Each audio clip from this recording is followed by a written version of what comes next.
Bueno, nada, primero empezar deseándoles un buen día del trabajo. Es una situación complicada para muchos. Sabemos que justamente el trabajo es un problema para muchas personas ahora, pero quienes todavía cuentan con uno, pues adelante, y quienes pasan por un duro momento también se entiende, creo que es algo necesario de decir, que es un contexto duro para todos, pero pese a eso nos sobreponemos y tratamos de armar este pequeño conversatorio. Feliz día del trabajo, Juan Ignacio. Bien, entonces voy a empezar compartiendo un poco esta presentación, algo que intenté hacer, y quiero asegurarme de que puedan ver mi pantalla. Así que voy a compartir mi pantalla y creo que está. Cualquier cosa, igual, Roger, nos escribimos por WhatsApp, ¿ya? Estamos esperando que la gente empiece a ingresar. Entonces, wow, qué momentos para informarnos, ¿no? Qué momentos para intentar consumir información en medio de una pandemia, en medio de un momento histórico que estamos viviendo. Y bueno, aquí lo esencial es entender que existe enormes cantidades de información disponible y que eso no necesariamente nos hace bien. Voy a empezar con la primera lámina. Lo que ven acá es la redacción del diario El País, la redacción del diario El País de España. Esta es una redacción ubicada en Madrid. Y más o menos ahora las redacciones de todos los medios están con muy poca gente, porque se está empezando a trabajar también por teletrabajo, pero sin embargo hay mucho que hacer, ¿no? Digamos, hay mucha noticia que trabajar y que procesar. De algún modo la neurosis de las redacciones la quise poner en esta primera lámina. Información en tiempos de pandemia era el título que escogimos para esto, y quiero empezar apuntando a algunas emociones que tenemos cuando nos enfrentamos a la información, ¿no? Inmediatamente, ansiedad, en la ansiedad de no poder saber qué vendrá, de no poder adelantarse, anticiparte o proyectar un futuro, ¿no? Con esta situación, con esta emergencia sanitaria. Incertidumbre, porque tampoco tenemos muchas certezas, porque tampoco tenemos mucha claridad, y lo que les decía sobre información. Esos son como unos tres emociones, sentimientos, ideas que creo que prevalecen en esta época de pandemia. Y al lado derecho tienen una obra de arte de el pintor noruego Edvard Munch, que se llama El Grito, ¿no? El Grito me parece que simboliza eso, ¿no? Es una obra de 1896, me parece, pero tiene esta expresión, que siento que es una expresión que muchos podemos tener cuando nos enfrentamos a las noticias, ¿no? Una expresión de impacto, pánico, y vamos a tratar de ver cómo podemos ser más inteligentes de alguna manera para evitar que suframos ansiedad, incertidumbre y sobreinformación. Comenzamos con unos datos que nos pueden ubicar un poco en qué estamos hablando, ¿no? Las noticias en la red. Todos los años el Instituto Reuters de la Universidad de Oxford tiene un reporte digital que leemos mucho los periodistas para poco saber cómo va la industria, cómo va el rubro, ¿no? Y aquí tengo unos datitos del reporte del 2019. De 75.000 usuarios encuestados en 38 países y en 6 continentes. ¿Ya? Este reporte de noticias digitales solo incluye, por supuesto, las noticias que podemos encontrar en la red, ¿no? Y sobre eso, hay un 62% de personas de encuestados, de estos 75.000 usuarios encuestados, que expresan que las noticias los mantienen actualizados con lo que está pasando. Hay un 51% que señala que las noticias me permiten entender los acontecimientos. Entonces hay dos cosas importantes como estar actualizado y entender los acontecimientos. Esto es algo que puede ayudarnos a tener un mapa de que todavía hay confianza en los medios, y creo que la pandemia de algún modo ha hecho que la gente se vuelva a los medios. Les voy a compartir después una información sobre las audiencias interesante también. ¿no? Yo trabajo en televisión, escribo noticieros en Canal 2, en Latina, y un poco la empresa que monitorea las audiencias de la televisión provee servicios mucho más filtrados, digamos, una data interesante que nos da es Kantar y Ibope Media. De hecho, igual en la Facultad de Comunicación, sobre todo, muchos han conocido las cifras y las estadísticas. Y es bueno decir que, por ejemplo, en promedio, había cifras del 2018. En promedio, el peruano dedica 3 horas y 18 minutos al día frente al televisor. Me imagino que esto va a ir bajando o ha ido bajando, pero no en el contexto de la pandemia. En el contexto de la pandemia, obviamente, son más importantes los medios de comunicación. Pero hay un dato interesante también, 82% vio las noticias la última semana. Eso me indica un poco que la gente se expone a la información, que la información llega a la gente también, ¿no? ¿Cuánta penetración tiene la televisión? 98% de penetración. Es súper interesante. Primero vimos información en digital y ahora estamos viendo uno de los medios que más penetración tiene, que es la televisión. Estos son datos que nos dan un poco de contexto de cómo se está moviendo la información en esta época. Y aquí es donde ya quiero empezar a desarrollar un poco las ideas que tengo para puedan acercarse o puedan tener un flujo informativo sano, ¿no? Quien está en la foto es el arqueólogo Walter Alba, descubridor de la tumba del señor de Sipán, ¿no? Solo comparable a Tutankamón, de hecho es un genio. Ha sido también premiado por la universidad, ha tenido el premio Campodónico, y siento que su labor como arqueólogo puede ser una metáfora para nuestra labor con personas que necesitamos noticias. Hay que buscar, hay que limpiar y hay que descubrir, ¿no? Hay que hacer una especie de arqueología ante el torrente informativo, ¿no? Hay que tratar de escoger lo mejorcito. Hay que hacernos unas preguntas también. Es bueno hacerse unas preguntas. ¿Quién soy, no? O sea, ¿por qué busco esa información? ¿Qué busco? ¿Qué busco? Quizá ubicar nuestro perfil profesional. Soy ingeniero, soy músico, ¿no? Soy economista, y a partir de eso tratar de ir filtrando las cosas que me pueden interesar o que me pueden servir, que pueden tener cierta utilidad para mí, y aprovechar más las fuentes, los medios de comunicación. Y segundo, pues hay que dedicar cierto tiempo. Eso es importantísimo. Hay que dedicarle tiempo a informarse, ¿no? Hay que tomarse una mañana, un tiempito en el desayuno, un tiempo quizá en algún break de la oficina. O sea, hay que dedicarle un tiempo especial a la información, al consumo de noticias. Eso hará, por supuesto, que nos entreguemos al material que preparan miles, millones de periodistas en todo el mundo, ¿no? Tiempo e inversión puse. Y de la inversión vamos a hablar un poco después, pero ¿a qué me refiero con inversión? Me refiero directamente a pagar por las noticias. Es algo que no hacemos, es algo que no funciona necesariamente en la televisión, ¿no? La televisión suele ser gratis, salvo el cable o, por ejemplo, Netflix. Vamos a hablar de Netflix, también es un fenómeno, pero más que un fenómeno ya es una realidad, ¿no? Entonces, tiempo de inversión, dos factores claves, y ser como el gran Walter Alba, hacer arqueología entre tanta información, ¿no? Aquí un poco quise, no sé, quise hacer como un juego de que hay que pensar que cuando consumimos información tenemos que hacerlo como gerentes, ¿no? Siempre se ha dicho que los gerentes, las personas que toman las decisiones, son las personas mejor informadas, ¿no? Entonces yo pongo un poco, hay que consumir medios like a boss, ¿no? Como este Tony Stark, con esa pose, nos indica efectivamente que tenemos que ir con esa actitud, ¿no? Con una actitud de que yo necesito saber cosas, necesito informarme para poder tomar buenas decisiones. Y aquí he hecho un poco un pequeño resumen de las ligas mayores.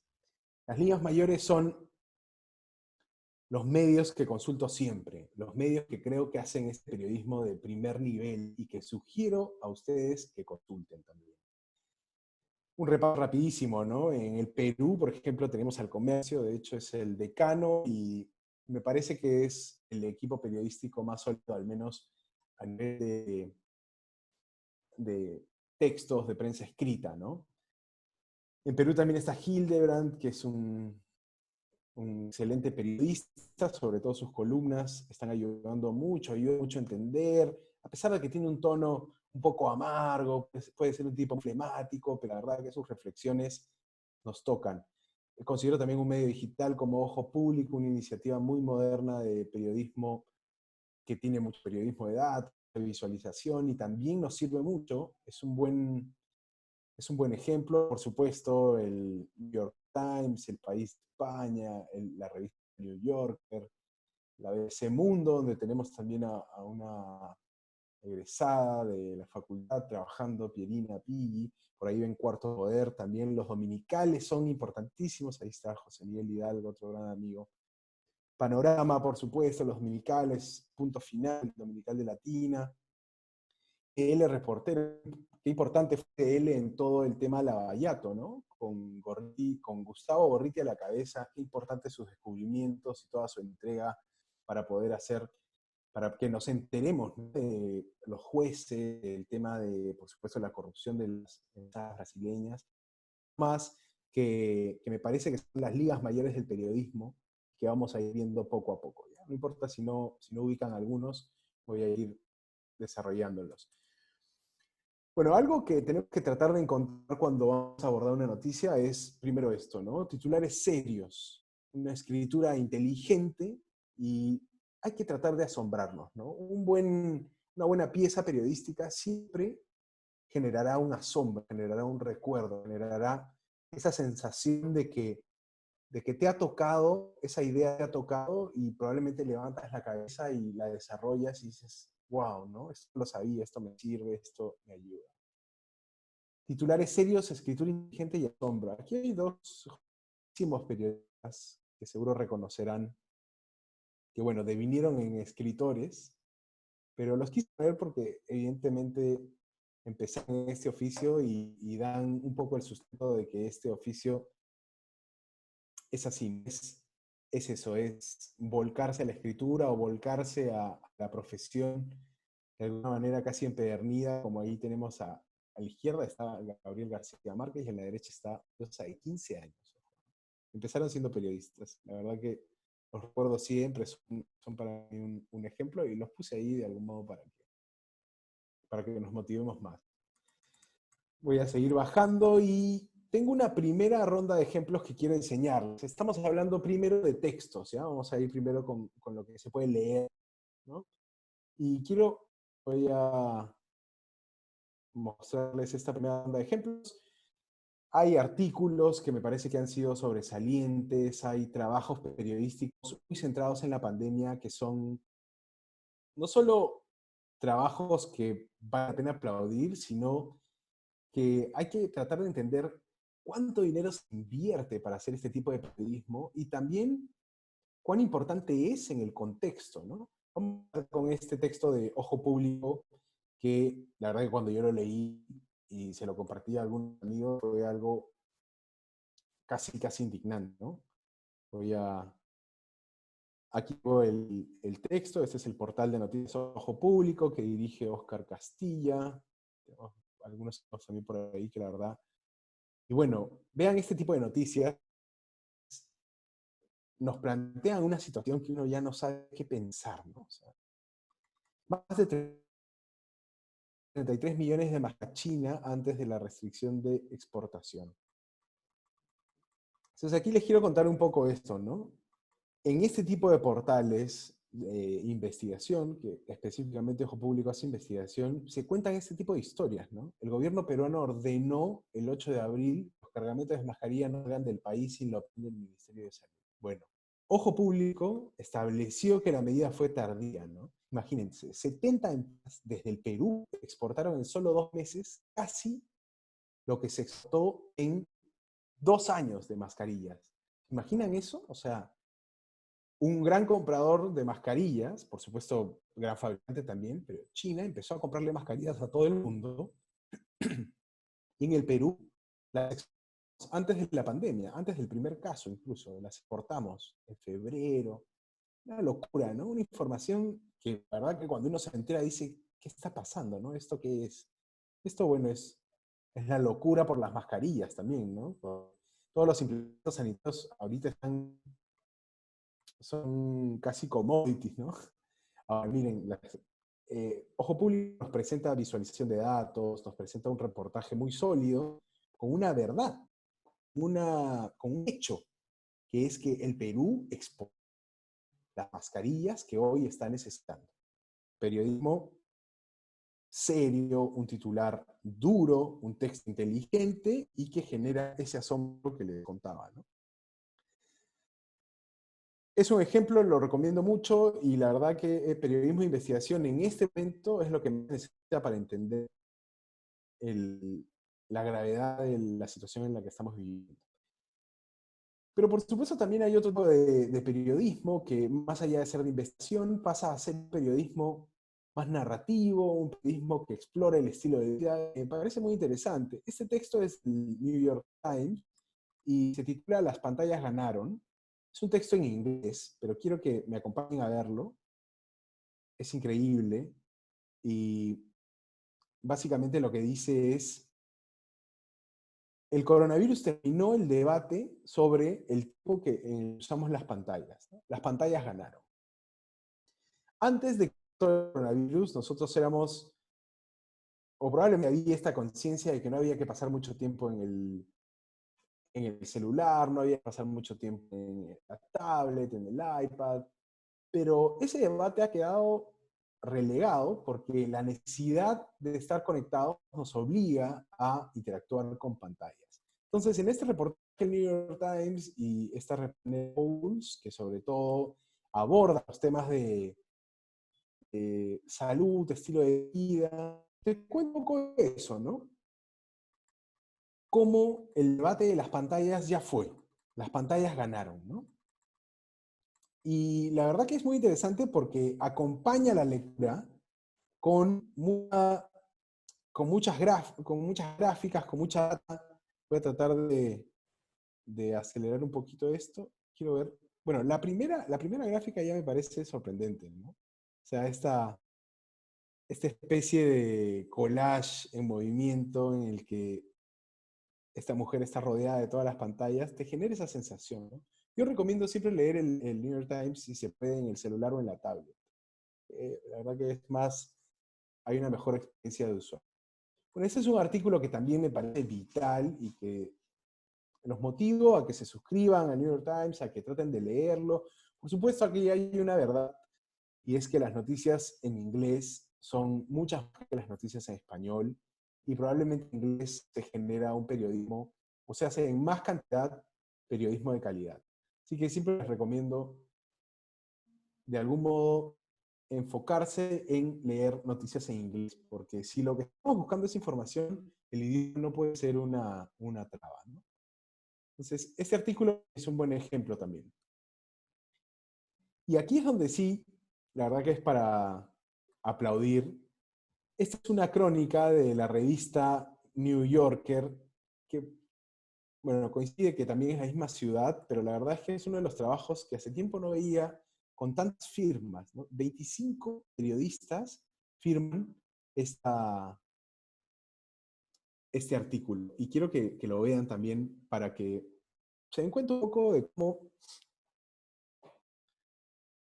cómo estas grandes corporaciones de medios, estos grandes medios, y medios suena mejor que corporación, cómo estos medios invierten en generar contenidos. Ven cómo va cambiando, ¿no? De la noche al día en esa portada. Es una crónica de un solo día, del 15 de abril. Y es una crónica sobre cómo la ciudad que nunca duerme se detuvo. Esta metáfora de que el virus ha detenido a la máquina, ¿no?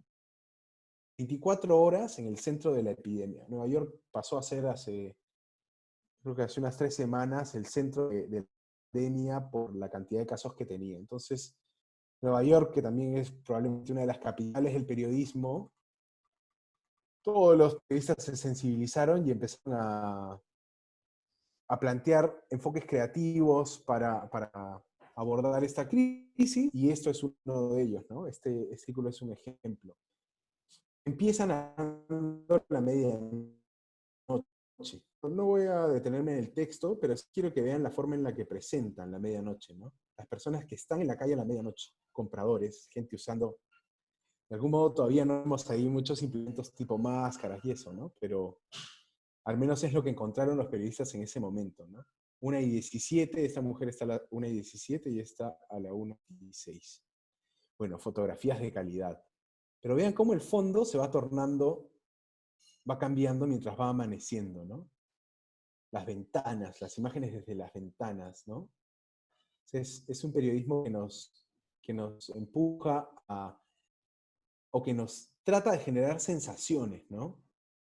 Los guantes, un poco jugueteando, un poco, quizás un poco de arte con eso. A ver, voy a tratar de, ahora sí se ve a ver, quiero ver, a ver, voy a intentar visualizar la pantalla. Ah, ok, perdón, ya lo tengo ahí. A ver, me explican si ahora se ve. ¿Se ve ahora?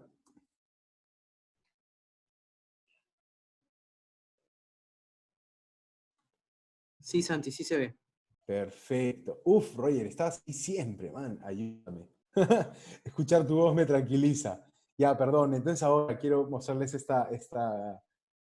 esta crónica encomiable del New Yorker.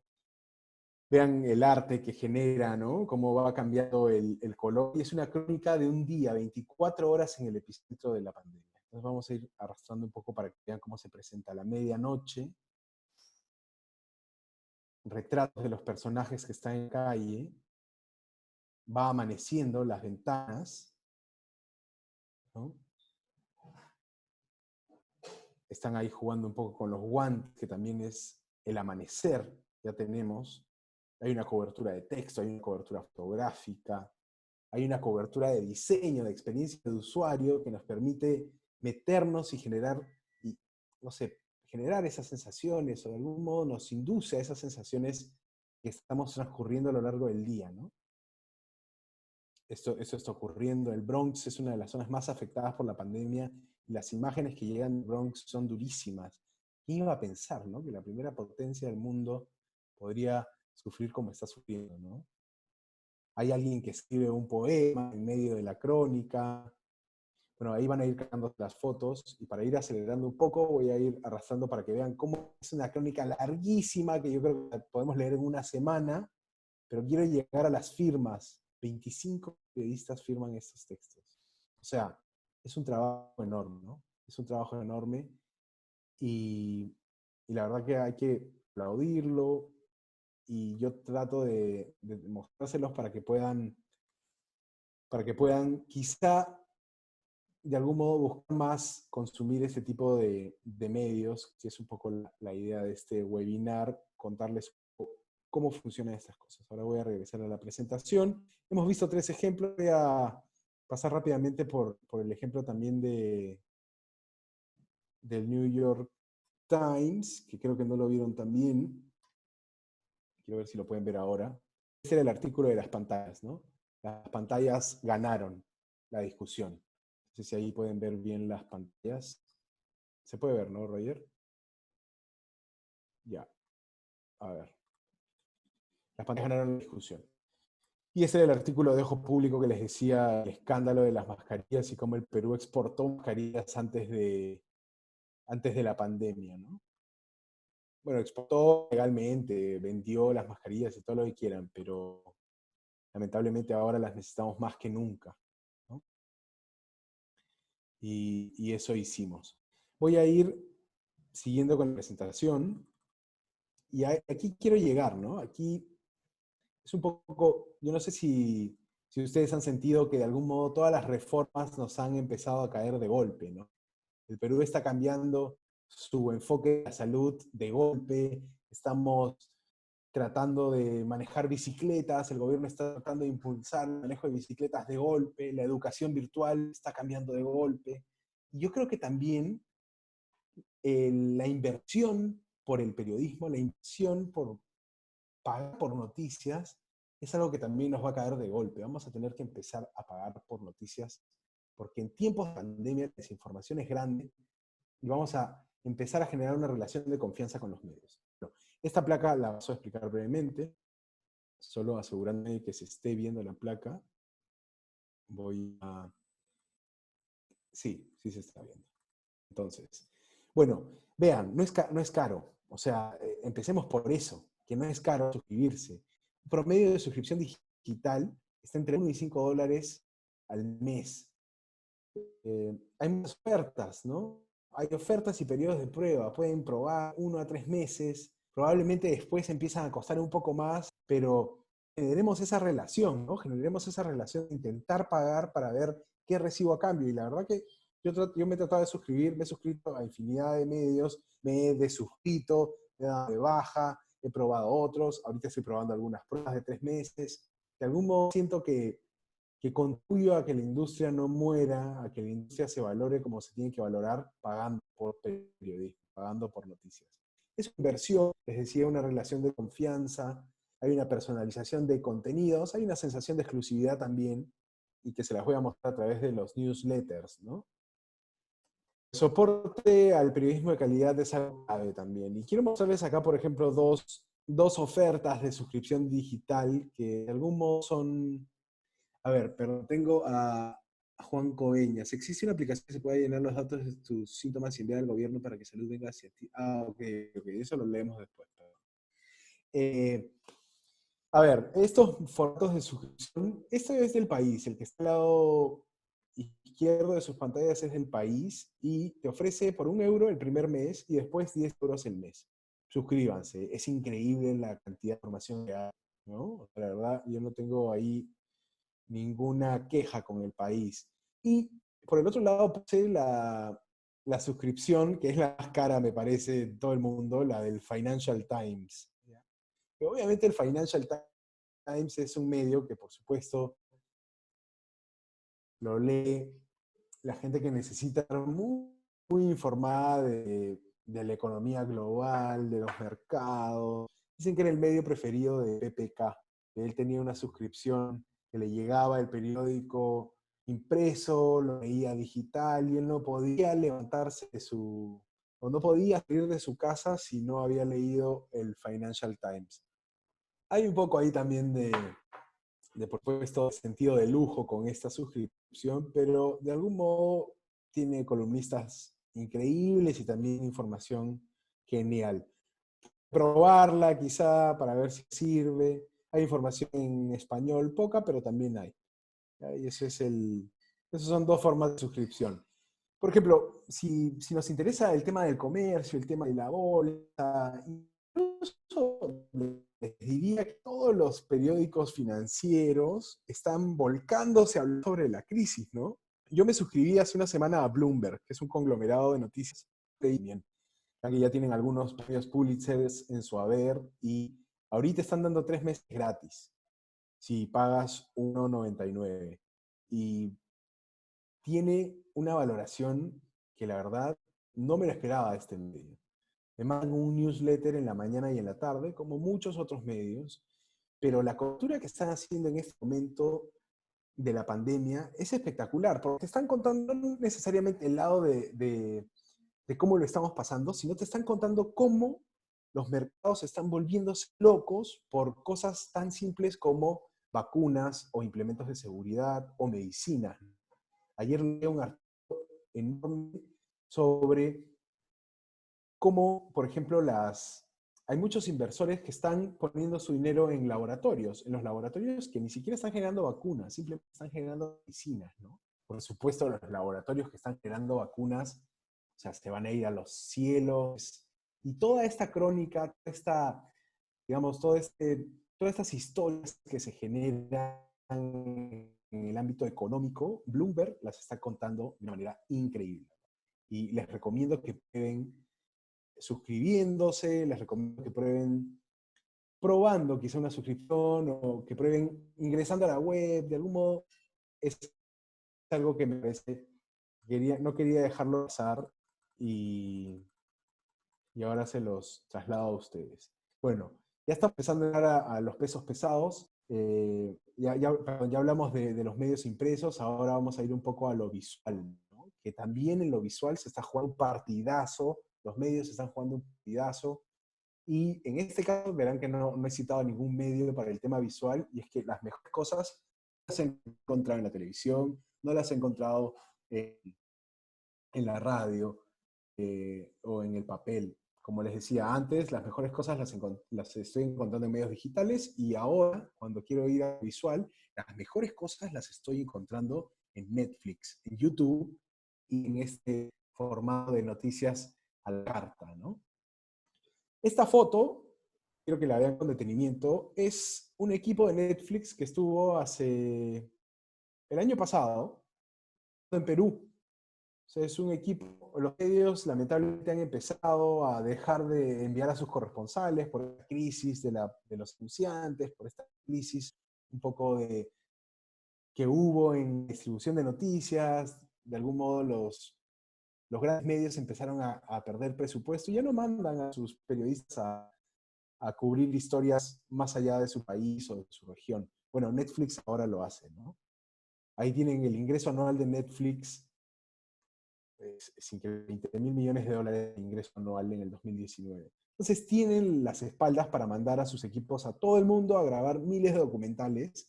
Y en este caso, mandaron a Perú a grabar un documental sobre los dólares falsos. Perú es la capital mundial de los dólares falsos, ¿no? Tenemos ese récord. Falsificamos dólares con una calidad y con una periodicidad enorme. De aquí salen todos los dólares falsos, o bueno, la mayoría de dólares falsos que se reparten al mundo. Y Netflix se enteró de esa historia y mandó, esta foto la tomó un colega que fue contratado como fixer, digamos, para poder ayudar con los contactos que necesitaban para entrevistar, ¿no? Y bueno, y aquí puse también un recorte de Bailey, mi periodista favorito, ni mucho menos, pero vean cómo algunos canales de televisión han entendido que a través de YouTube, haciendo pequeños recortes, pueden dar mejor a sus audiencias. Bailey lo ha hecho con una página del canal que lo lanza al aire, que es Mega, si no es su página, me parece.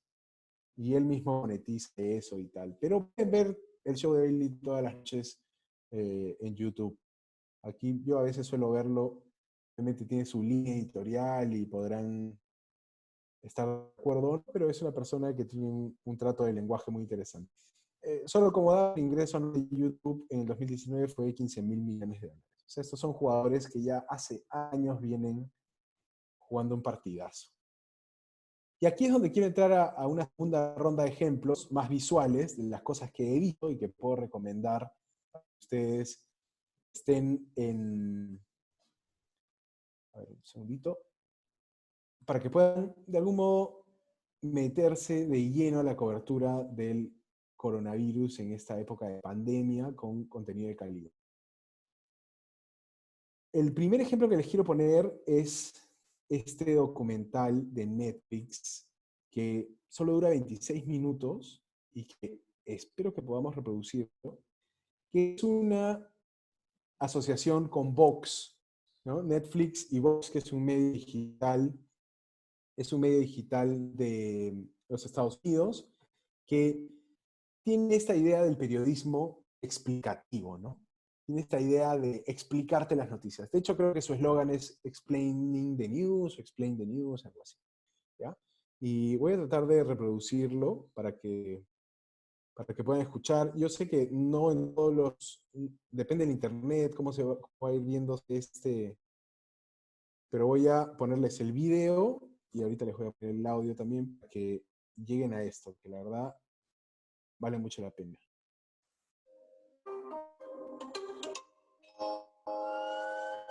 Many who work in infectious disease knew a pandemic like this was coming. It's a really fast-moving respiratory pathogen out. We wouldn't be able to hold those numbers down.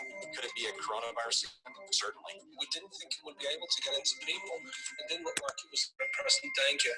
Unfortunate. For a disease to become a pandemic, it has to find an extraordinary balance. So where does this current pandemic fall? So the most significant diseases often cause symptoms like coughing and fever that could be confused with other diseases. That's what makes this coronavirus so deviant. Of all the viruses out there, why did this one end up becoming the kind of pandemic seen in more than a century? And how does a pandemic like this end? Bueno, ahí estuvo. Ya, esto me parece lo mejor que se ha hecho a nivel visual con esta onda del periodismo explicativo, digamos, de Vox, y que lo podemos encontrar también en Netflix, ¿no? Es increíble, 26 minutos y te explican con gráficos, con mucho contexto histórico de cómo fue la pandemia que hubo a inicios de siglo, entiendo en 1918, ¿no? La Spanish Flu, cómo afectó, cómo en los mismos estados de Estados Unidos, cómo en las cuarentenas ayudaron, entre supuesto a Bill Gates, que entiendo que ahora es el que lo predijo todo hace unos años, y la verdad que es un trabajo excelente el que hace Vox y que por supuesto publica Netflix. También quiero mostrar este ejemplo que es el diario de Wuhan, de un canal de Inglaterra que siempre consulto, que es Channel 4. Es un gran canal. Y aquí, la verdad, lo que quiero es más que vean de qué se trata, ¿no? Es un canal que también pone sus recortes de noticias, los sube a YouTube en videos de 7 minutos, para que ustedes puedan verlos, y es gratis también, ¿no? Esa es la historia de este reportero, que la verdad que se ha pasado a ser casi una celebridad, porque la pandemia lo agarró en Wuhan. O sea, imagínense, lo agarró en Wuhan y que para muchos periodistas puede ser un trauma, pero para él fue una gran suerte porque empezó a hacer una especie de diario de la pandemia. Entonces él empieza contando, y vamos a ponerlo ahí como para... Voy a ir narrando sobre la imagen que va... Él empieza contando cómo va a salir a comprar, se pone una mascarilla, se pone una segunda mascarilla, algo que es muy recomendable, no usar 2 mascarillas, y sale de su casa, ¿no? Me parece que era una época medio de invierno. Vamos a ir viendo cómo aquí lo que importa es más el testimonio, no la calidad visual, ¿no? El testimonio me parece que tiene una GoPro y va saliendo, y vamos a ver una ciudad fantasma. Imagínense Wuhan, donde empezó todo. El registro fue muy compartido. Yo siento que se vio en además muchos medios lo replicaron, como Infobae y otros medios. Esta era la ciudad, ¿no? O sea, la ciudad donde empezó esta situación que nos está cambiando la vida a todos. Ese reportero, lo único que hacía, bueno, quiero decir lo único, pero no por desmerecerlo, sino por la simpleza que tenía salir a captar la ciudad, ¿no? A captar cómo era la...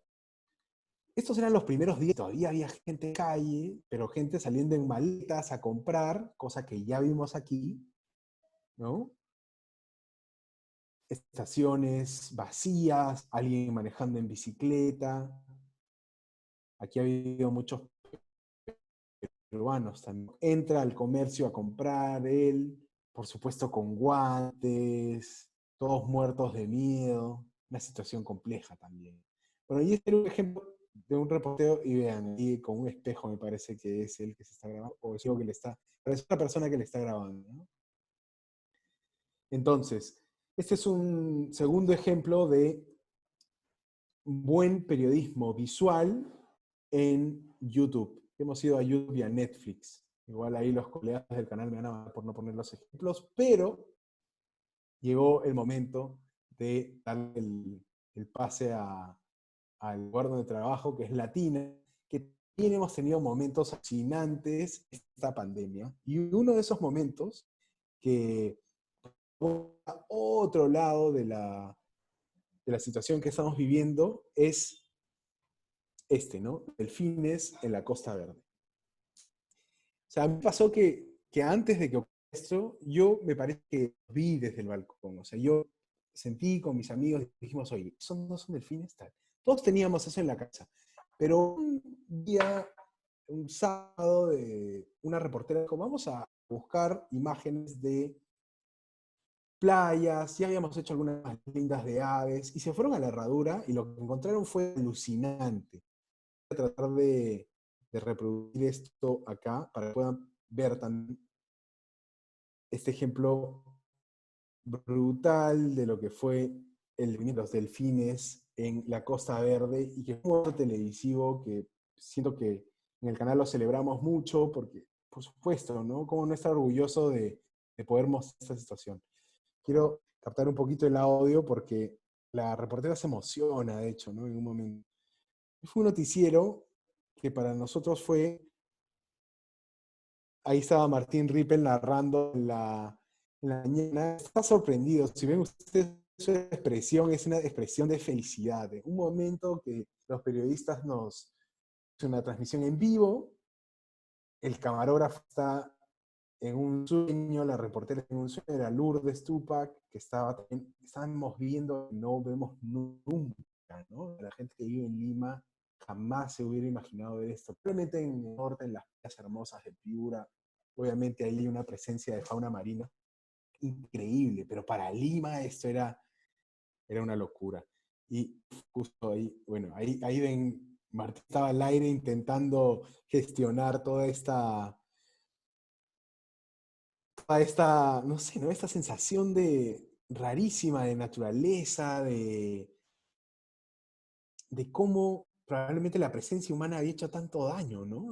A esto. Y a ver, quiero tratar de. A la Costa Verde, frente a la herradura, en esta oportunidad del distrito de Chorrillos. Nos hemos quedado varios minutos prendidos ahí. Mira, estamos cautivados con este nado impresionante. Miren, qué lindo, de verdad. Están saltando, revoloteando los delfines. Es una especie mamífera que puede incluso sumergir 300 metros bajo el agua. Sin embargo, ahora nos regalan unos minutos de su vida Bueno, no sé sobre si son delfines, el mar, para que lo podamos observar, para que los podamos ver. qué No especie, lo saben, claro, no lo saben. pero Nosotros lo disfrutamos muchísimo desde aquí. bueno, ese era un poco el reporte que hicieron los colegas en un noticiero de sábado. Es un noticiero donde normalmente no pasa nada, es un noticiero, o sea, quiero decir, es un noticiero que no es un noticiero del Prime donde hay noticias, es un noticiero tranquilo. Ese día fue increíble, o sea, ver a toda este grupo de delfines hacer toda esa coreografía, la verdad que a muchos se nos va a quedar eso por siempre, ¿no? O sea, era algo que nadie se esperaba y después lo usaron en publicidades, hicieron promociones, pidieron los permisos al canal para usarlo y la verdad que fue espectacular. No hay nada que decir sobre eso. Fue un gran trabajo y por supuesto suerte también de algún modo, ¿no? De estar ahí, que aparezcan los delfines. Pero de eso se trata, de estar en el momento.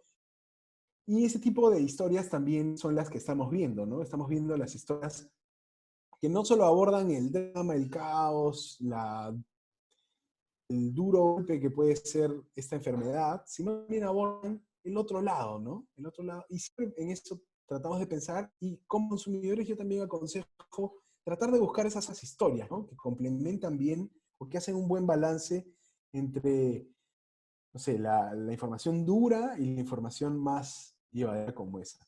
Bueno, no solo los canales de televisión generan estas cosas, también generan youtubers o los medios digitales que tienen cuentas en YouTube. Estos son unos colegas de Arequipa que tienen un medio que se llama Frase Corta. Yo soy de Arequipa, siempre lo recuerdo y también trato de Arequipa, pero he vivido en Praga muchos años, ahora estoy en Lima, pero siempre vuelvo a mi región como buscando información y es algo que me gusta hacer énfasis de que se puede hacer periodismo sin necesidad de grandes recursos. Entonces, Frase Corta, y vamos a ver rapidito el ejemplo de estos muchachos que ese lado también durísimo de la pandemia, aquí tiene mucha población inmigrante también, ¿no? De, de otras regiones del sur. Y vean, fueron y empezaron a acompañar a personas que decidieron caminar desde Arequipa hasta ciudades como Puno, ciudades como Moquegua, ciudades como Tacna, ¿no? Hay un fenómeno migratorio fuerte. De hecho, mi familia, por parte de madre, es de Puno, y conozco esas pampas. He viajado mucho por ahí y me he viajado de una manera increíble. Eso es pampas, son las pampas de 4.000 metros más o menos, Salinas y Aguada Blanca, una reserva natural. Y estas personas eran trabajadores que fueron despedidos en Arequipa, lo mismo que pasa en Lima, ¿no? Fueron despedidos, se quedaron sin dinero y han decidido caminar. Empezaron a tirar dedos, nadie los jaló y han decidido caminar. Y vean con un dron cómo montaron unas imágenes alucinantes, estos colegas de frase corta. Me impactó tanto esto que les pedí permiso para usarlo en el noticiero, por supuesto dando sus créditos, que duras esas imágenes de las familias, ¿no? Y lo usan en el noticiero en el que trabajo en la noche. Y los llamé, les dije que miren esa toma, ¿no? O sea,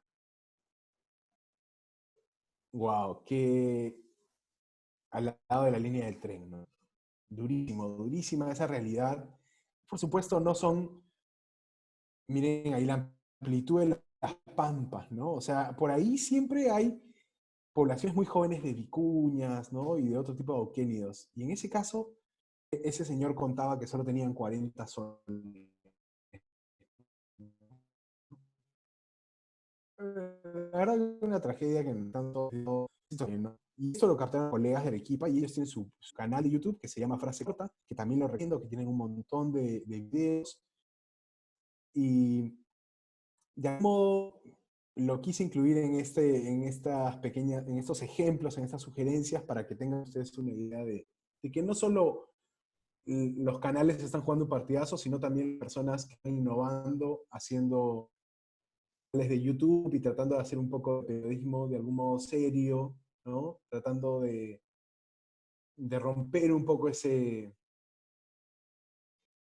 costumbre de la gente que creo que se está perdiendo de solo enfocarse en la TV. Cada vez más la gente está viendo YouTube. Eso es un buen ejemplo que quería resaltar. Bueno, pero también hay historias para los oídos, ¿no? O sea, también hay este fenómeno de los podcasts que en pandemia también tienen otro brillo, tienen otro giro que me parece alucinante y que quería compartirlo también. Quiero ver cómo voy de tiempo. A ver, nos faltan 10 minutos, entonces vamos a correr un poquito. Bueno, los podcasts de algún modo han venido para quedarse y siento que en la pandemia, a pesar de que leí que había bajado un poco la audiencia, la gente está invirtiendo mucho en ellos. Hay dos proyectos que quiero comentarles brevemente. Uno se llama Entiende tu mente, que es un proyecto, casi es un consultorio psicológico que está en Spotify y que pueden escucharlo. Son 3 personas, 3 profesionales que hablan de psicología, pero con una empatía alucinante. Episodios de 20 minutos que se pueden escuchar en el bus, en la combi, caminando, antes de dormir, tomando el desayuno, cocinando, y acompaña. Y hay mucha sabiduría detrás. Radio Ambulante, como por supuesto, es un mediazo. Nació como un proyecto y después lo adquirió NPR, que es la radio pública de Estados Unidos. Es un proyecto que lidera peruano, el escritor Daniel Alarcón. Y es también un proyecto radial fabuloso, que tiene un tratamiento de la información increíble, que hay muchos periodistas metidos ahí, muchos ingenieros de sonido, hay gente que se preocupa en captar las texturas, es espectacular, la verdad. Esos 2 ejemplos son buenos, pero en contexto de crisis ha habido un ejemplo de podcast que quiero también mostrárselos. Es este que se llama Inside the Outbreak, que es un podcast de la Associated Press, que es una agencia de noticias muy conocida, que hicieron un podcast, El corazón de la crisis, ¿no? ¿Dónde es el corazón de la crisis en este momento? La Organización Mundial de la Salud, en Ginebra, Suiza. ¿Qué ocurrió ahí? Ahí hay periodistas que cubren, que son corresponsales, que están destinados, cubren esa plaza fija, y así han generado estos días, este señor que es Tedros Adhanom, da todos los días su conferencia de prensa, actualizaciones de la pandemia, y como ven en esta otra foto hay full periodistas, bueno, en este caso cada vez menos periodistas porque lo hacen de manera no presencial, que lo están bombardeando de preguntas al hombre, y es un momento muy tenso. Todas las mañanas lo pueden ver en Twitter, en YouTube, las conferencias de prensa son son abiertas a todos y ahí se ve y se siente. Entonces, ¿qué han hecho estos periodistas de Associated Press?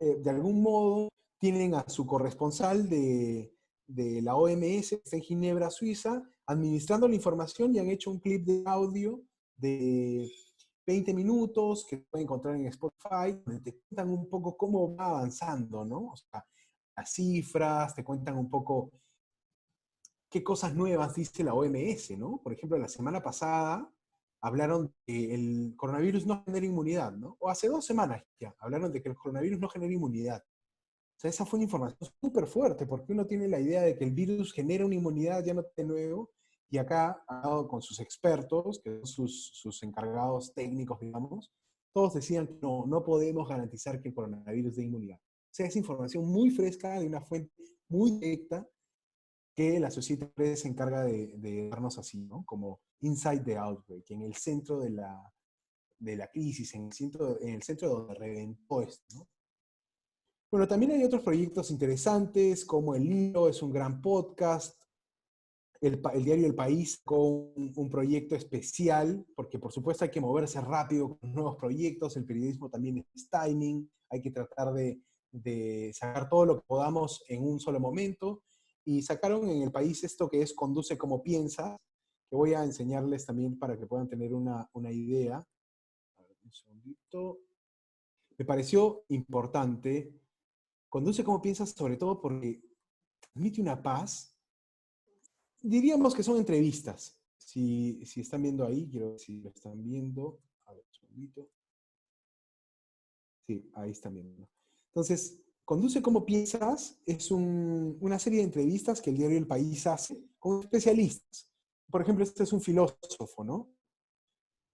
A quien entrevistan y preguntan cómo va a ser la vida después de la pandemia. Los filósofos, básico leer a filósofos para estar enterado de la pandemia en esta época, pero hay que leerlos con cuidado, porque algunos son muy crudos. Entrevistan a otro tipo de especialistas también, entiendo que ella es una psicóloga, y son entrevistas que abordan nuestra vida. Acá un detalle no menor es que son proyectos patrocinados, ¿no? Eso no tiene que quitarle validez también, ¿no? Porque las gerencias de marketing siempre están buscando dónde hilar, digamos, estas historias. Bueno, ese titular, creo, o el nombre Conduce que decía de una manera el patrocinio de Toyota. Pero la verdad, vale la pena y también recomiendo. Conduce como piensas del país, está muy bueno ese especial. Quiero regresar a mi presentación para ir terminando y también ir contándoles consumo de noticias en redes sociales. Tengo mis dudas, la verdad. El consumo de noticias en redes sociales es complicado en este momento. Las redes sociales están generando mucho tráfico, pero tiene mucha desinformación. Así que yo preferiría, digamos, de algún modo, no aconsejarlas como prioridad. Las redes sociales, ahí tienen a Mark Zuckerberg, cuando tuvo que comparecer en el Congreso por este escándalo de filtración de datos. Recordemos eso. Y tiene también esta historia de el impeachment a Trump, que se generó también por un tema de influencia rusa en las redes sociales, que alteraron toda la comunicación en las elecciones, en la época electoral, y de algún modo influyó a que el presidente de los Estados Unidos sea acusado. Al final lo salvaron las cámaras, pero lo acusaron. Las redes amplifican, pero casi siempre falta contexto. Las redes son videos de 30 segundos, pero falta ver qué pasa detrás de ese video. Los medios normalmente dan eso, ¿no? Las redes amplifican, les decía, pero no tienen contexto. Algoritmos y burbujas informativas. Esto se ha ido entendiendo mejor en los últimos años. Las redes te dan lo que tú quieres, ¿no? O sea, el algoritmo entiende perfectamente qué estás buscando y te va sugiriendo eso. El periodismo es, pues, saber enterarse de lo que uno no quiere enterarse, ¿no? Contar las cosas que otros no quieren saber, ¿no? Yo en mis propias redes he intentado seguir a gente con la que no estoy de acuerdo para poder saltar ese algoritmo, pero siento que el algoritmo siempre gana ahí también, ¿no? Toneladas de desinformación y se viene, yo creo, una regulación estatal fuerte con las redes. En realidad esto ya está pasando en algunos países. siento que dejaron de ser el distribuidor. En algún momento todos los medios nos volcamos a las redes, dejaron de ser el gran distribuidor y los medios más bien están recuperando terreno. Eso es un panorama optimista que me atrevo a decir que va a ser así, ¿no? O sea, las redes fueron fuertes, pero después siguen siendo una forma de conectarnos, siguen siendo eso. Los mismos dueños de estos grandes medios tipo Facebook o Twitter han empezado a privilegiar más información orgánica, más información natural, más información que sea de algún modo no generada por medios, sino sus usuarios, que son en realidad el público al que ellos quieren mantener, digamos. La relación entre Facebook y los medios ha ido decayendo y lo mismo con Google, ¿no? El problema de las noticias falsas. Aquí sí quiero detenerme un minutito, porque las noticias falsas, hasta el presidente, la verdad, ¿ya? O sea, lo que hizo el presidente la semana pasada con esta imagen de las cajas de cerveza en Castilla, la verdad que fue muy cuestionable, ¿no? Porque él puso como ejemplo a la región Piura, el pésimo ejemplo de la gente que compraba cajas de chelas, hacía sus colas y tal, porque seguro le llegó al presidente. Se puede ver que se destaca por tener muchos medios escritos deportivos. Ah, ok, ok. Los delfines siempre han estado ahí, claro. Ya, ok, comentarios. Después en el momento de los comentarios vamos, gracias. Qué buenas ideas. Están todos lanzando buenas ideas sobre eso. Bueno, noticias falsas hasta el presidente. El presidente cometió un error, porque el presidente le llegó a su WhatsApp esta foto de Piura y dijo, los piuranos están tomando cerveza, comprando cajas de cerveza. Ok, la historia en realidad no era esa. O sea, la historia en realidad era que la mayoría de personas que estaban ahí eran personas que tenían sus bodegas y tenían que surtirse de cerveza como se surten de sacos de arroz o se surten de papas o se surten de productos. Tenían que surtirse de eso para poder, de algún modo, sostener sus ventas como bodegas. O sea, pero el presidente dio otra lectura. Él dijo, no, todos los ciudadanos están tomando cervezas. O sea, y también es difícil pensar, pues no una persona va a llevarse 7 cajas de cerveza a una persona para tomar casa, ¿no? Entonces el presidente también cometió un error ahí fuerte. Y la verdad es que eso pasa cuando recibimos la información en el celular y simplemente la pasamos o nos hacemos una idea con eso, con una foto. No tiene sentido. Igual la Municipalidad de Castilla denunció penalmente a ese distribuidor, pero escuchen, una semana o unos días antes la ministra de la Producción había dicho, qué pena que se pierdan los stocks de cerveza. O sea, nada que ver, el presidente ahí la pifió mal, más allá de que está haciendo las cosas de algún modo para muchos se reaccionó rápido y tal, el presidente también cae en las noticias falsas y nosotros también podemos caer en eso, ¿no? O en la distorsión de noticias. Entonces, ¿cómo sobrevivimos a las fake news, no? De plano, duda. Llega por WhatsApp, si te llega un audio por WhatsApp, duda, por favor, duda. Para y respira un rato, ¿no? O sea, es increíble como tíos médicos que me han dicho que Alan García es ciego, pues, o sea, ya es una locura, ¿no? O sea, ¿cómo llega la información a nosotros si no podemos procesarla y de algún modo sentimos que es información verdadera y la pasamos y seguimos haciendo esta bola de nieve de información falsa? No, deténganse. Cuando les llegue un audio por WhatsApp, deténganse. Lo responsable es compartirlo. Interésense por la fuente. Es lo mismo un artículo de loquesea.com que un artículo de minsa.gov.pe. Yo sé que todos son profesionales aquí, que tienen una alta capacidad para entender esto, pero en realidad he visto a gente, digamos, no pensaría que puede desinformar compartiendo estas cosas. O sea, ahorita me ha llegado un enlace de que al terrorista Osman Mote lo han liberado de la cárcel. Eso ocurrió hace 2 años. Pero vean la necesidad de sembrar este temor de que están liberando terroristas. O sea, una locura, ¿no? Estamos en ese momento de locura. Analicen la manipulación detrás de la información, sospechen. Y créanle a los políticos, créanle a los científicos antes que a los políticos. ¿Ah? Eso es importante. El caso más grande es de Trump, ¿no? Bueno, aquí podemos hacer un poco de futurología y a manera de conclusiones planteo estas tendencias para ir terminando ya. Bueno, ¿qué va a pasar después de la pandemia? Vamos a volver a la normalidad y también, bueno, obviamente va a ser vamos a volver a ese nuevo normal, pero también vamos a volver a las historias que siempre nos han atraído, ¿no? Historias de política, las peleas políticas, el caso Lavallato, nuestras historias de la ciudad, vamos a ver también a nuestros deportes, nos interesa mucho saber cómo va. Eso va a regresar de algún modo. Y la verdad que en eso creo que no va a haber mucho cambio. O sea, vamos a volver a consumir las informaciones que por ahora están paralizadas y no nos llegan, ¿no? Las noticias falsas van a seguir en auge, eso sin duda, yo también creo, pero también los modelos de suscripción, los modelos de pagos van a ir así más sólidos. Yo eso la verdad lo espero y casi que lo he puesto porque lo deseo con toda mi alma. El streaming también es algo que ya se ha visto que va, o sea, bueno, ya lo teníamos sobre la marcha, pero ahora lo vemos más y sobre todo para el entretenimiento se está viendo, ¿no? Ya con esta plaquita termino. Sobre todo se ha visto mucho por el entretenimiento. Yo no sé, me imagino que todos han visto a Farfán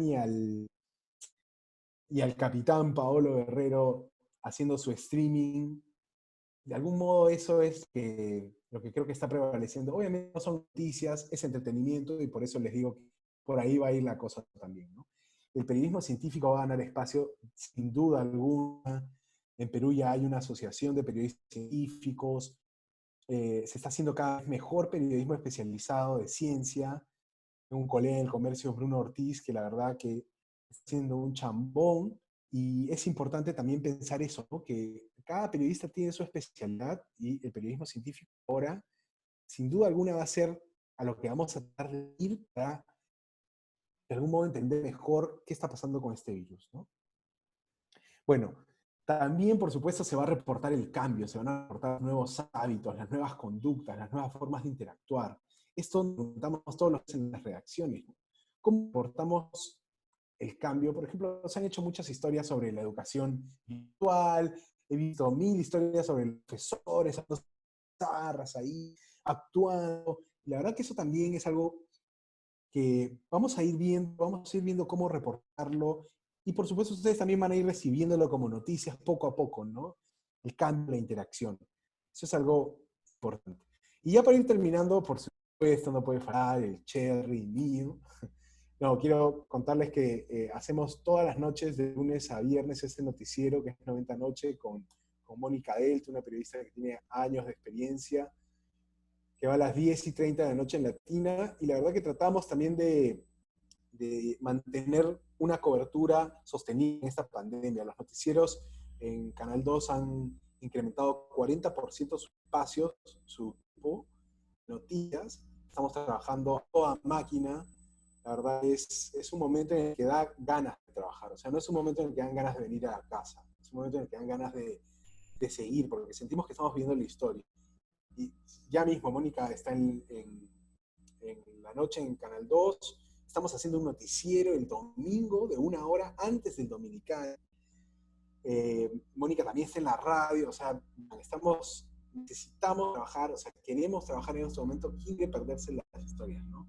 Y ese sí es el cherry más versoso, pero igual lo puse. Es un pequeño informativo que estoy conduciendo de lunes a viernes a las 4:30 p.m., que lo hacemos desde la redacción, que por supuesto está vacía, pero todos estamos conectados. Sale por Facebook y es un micro que trata de llevar un poco a todos los usuarios de Facebook que no pueden estar conectados en la pantalla, para llevar eso, noticias. La primera noticia las trasladamos con un tratamiento un poco diferenciado, pero que tratamos de darlo ahí. Ya me pasé del tiempo y ya estamos. Entonces, este es el fin de la exposición. Recuerden dar estos dos últimos informativos que estamos ahí, y voy a pasar a la primera para poder entrar a la ronda de debates y preguntas. Dale, Cuando Santi, quieras. vamos a responder 3 a 4 preguntas. Ya. Primera es, ¿cómo cambiaría el COVID-19 la industria de los medios y su dinámica de contenidos y plataformas, desde tu perspectiva? A ver, ya la está cambiando. Creo que la cambió antes de empezar. O sea, quiero decir, de algún modo se nos va a ser más difícil reportear. se nos va a hacer mucho más difícil acercarnos a la gente. Hay riesgos que se corren, vamos a tener que adaptarnos a esas medidas, nos estamos adaptando a esas medidas. Por supuesto, poniendo en seguridad nosotros, pero en general, en el gran panorama, yo creo que se van a fortalecer los medios, digamos, de algún modo, ¿no? La información sigue siendo valiosa y es más valiosa en tiempos de guerra, ¿no? O sea, por supuesto, mucha manipulación y hay que estar atento a eso, pero yo diría que se van fortaleciendo. O sea, de algún modo los medios salen ganando los medios con esto. Eso sería no sé si es bueno decir lo que salen ganando, pero de alguna manera nos damos cuenta también de cómo estamos reportando y tratamos de corregirnos sobre marcha. Estamos en esta dinámica. No sé si respondí, pero al menos intenté explorar. Excelente. ¿Qué opinas de algunos programas de farándula que se están encargando de dar información periodística sobre wow. Y sí, no, claro. Ahí, en Canal 2, no tienen idea cómo lo hemos vivido desde adentro, esta intromisión de programas de entretenimiento que tratan contenidos estrictamente informativos o periodísticos, ¿no? Por supuesto, en medio de la pandemia, en medio de esta dinámica, se hizo en un primer momento muy difícil controlar esto, ¿no? Porque cada programa, de algún modo, trata de llevarlo mejor, pero hay esta intromisión, ¿no? O sea, y ocurrió en Canal 2, y es algo que puedo contar con total transparencia, y de hecho quiero contar. Se generó todo un problema, se generó una crisis por este trato que, de hecho, nosotros hicimos en 90 Noches con Mónica, escribimos un editorial condenando, rechazando algunas expresiones malas que hubo. El día siguiente se convocó a un comité de todo el canal. Estamos hablando incluso creo que esto ocurrió antes de la pandemia, con otro tema, ¿no? Con un tema de violencia. Y ahí nos juntamos todos, nos reunimos con los jefes a la cabeza y los bombardeamos de preguntas a todos, y los de prensa estábamos diciendo, por favor, separen, definan esa línea, separen la línea de entretenimiento y de información. Y la verdad que la gerente de prensa y la gerente de entretenimiento tuvieron una respuesta que a todos nos pareció muy digna, muy profesional, y identificaron el problema y empezaron a resolverlo. Y de algún modo hemos tratado de separar bien esos contenidos, ¿no? Al menos en Canal 2 entiendo que se ha mejorado eso. Yo puedo decir que obviamente no todo es perfecto, pero se ha mejorado. Donde sí eso es, por ejemplo, en programas como de entretenimiento de Canal 9, ¿no? O sea, he visto, por ejemplo, cómo los programas tipo Magali pasan por toda la pandemia, ¿eh? Tocan todas las historias. Ya contra no se puede hacer nada, ustedes tienen la decisión, ustedes tienen el control remoto, y ustedes ven a qué periodista siguen, ¿no? Siguiente pregunta. Excelente. ¿Crees que un equipo de periodistas debería dividirse en quienes hacen periodismo narrativo, periodismo de investigación, breaking news? Sí, totalmente. O sea, siempre he entendido yo que las redacciones tienen que tener dos velocidades. Una velocidad rápida de información, de breaking news, de reporte diario, y otra velocidad de ese periodismo que te asombra, ese periodismo con un tratamiento que toma mucho más tiempo, que toma mucho más presupuesto, que más o menos en mi experiencia podría ser, yo hago un noticiero del día a día, hago noticias muy rápidas, mucha profundidad, mucho análisis, pero en el dominical se hacen noticias que tienen otro tratamiento, que casi acarician con la información. De alguna manera, esa es la idea, ¿no? Generar otro tipo de sentimientos. Los dos son importantes, pero tiene que haber esas dos velocidades, ¿no? O sea, sí estoy de acuerdo en que se dividan las velocidades de información, ¿no? Listo, vamos con una penúltima pregunta. Algunos psicólogos que participan en los medios están recomendando ser selectivos con la información y hacerlo por horas, por el impacto que generan. Sí. ¿Representa un reto también para los equipos de prensa? ¿Se autorregulan al interior para no generar impactos nocivos? ¿O qué hacen Totalmente. para este tema?